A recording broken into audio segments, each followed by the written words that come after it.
ነቢ ሰለላሁ ዐለይሂ ወሰለም ከዱዓ ሁሉ የምትበልጠው እቺ ዱዓ ናት። አልሐምዱሊላሂ ረቢል ዓለሚን ምስጋና ለዓለማቱ ጌታ የተገባ ነው። አልሐምዱሊላህ መሬትን ይሞላል ብለዋል። ሱብሃንአላህ በመሬትና በሰማይ መካከል ያለውን ክፍተት ይሞላል። ጧሃራ የኢማን ግማሽ ነው። ሰላት ኑር ነው። ሰደቃ ብርሃን ነው። ጾም ጋሻ ነው። ቁርአን ወይ ይመሰክርልሃል ወይ ይመሰክርብሃል። ነቢ ሰለላሁ ዐለይሂ ወሰለም ሰውየው ከሰላት በኋላ የምትደረገው ዱዓ ተውሂድ ናት አሉ። اللهم لا مانع لما أعطيت ولا معطي لما منعت ولا ينفع ذو الجد منك الجد ጌታ አንተ የሰጠኸውን የሚከለክል የለም፣ አንተ የከለከልከውን ደግሞ የሚሰጥ የለም አሉ። የዓለም ህዝብ ተሰብስቦ ከሰውም ከጅን ከመላእክትም ተሰብስቦ አንተን የሚጠቅምህ ቢመስልህም አንተን አይጠቅምህም ብለዋል። ምናልባት ከተጠቀሙ አላህ የጻፈልህ ነው አብደላህ ብንታ ከሰውም ከጅን ተሰብስቦ ደግሞ አንተን ለመጉዳት ቢፈልጉ አንተን አይጎዱ።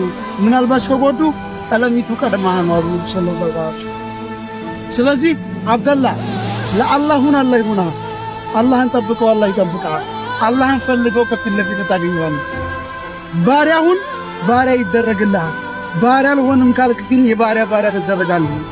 ጅቡቲ ስንገባ ደግሞ አንድ ጊዜ ማለት ነው እንደዚህ ያለን አላህን ለማግኘት ከፈለጋችሁ 222 እንኳን 222 እንኳን ኡስታዝ ምን ማለት ነው 222 ማለት አሉ።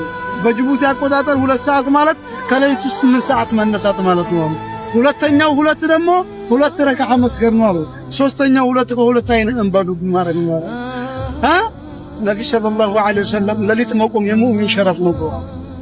መሐመድ የፈለከውን ያክል ስራ ሂሳብ ትደረጋለህ። የወደድከውን ተጠቀም፣ አንድ ቀን ትለያለህ። የፈለከውን ያክል ቆይ፣ አንድ ቀን ትሞታለህ።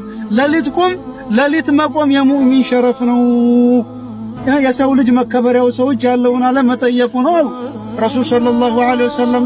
ስለዚህ ወንድሞች የሐላል ገንዘብ መብላት ኒዕማ፣ የሐላል ገንዘብ መብላት አንድ ሰው ጥሩ ሰው የመሆኑ ምልክቱ የሐላል ገንዘብ መብላት። በማንኛውም አጋጣሚ ሰውየው አላህን መፍራትና ለመፍራቱ በርግጥ የሚታወቀው ሰው ያለበት ቦታ ላይ ብዙ ሰው አላህን ይፈራል ተብሏል።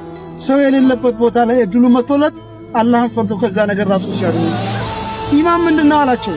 ሰሃባው መጣና ጠየቃቸው ነብዩ ሰለላሁ ዐለይሂ ወሰለም ኢማም ማለት ምንድነው? የአላህ መልእክተኛ አላቸው። ጥሩ ነገር ስትሰራ ደስ ካለ አሉት። መጥፎ ነገርስ ደግሞ መጥፎነቱን አውቆ ከዛ ነገር ከራቅ ይሄ የኢማን አንዱ ምልክት ነው።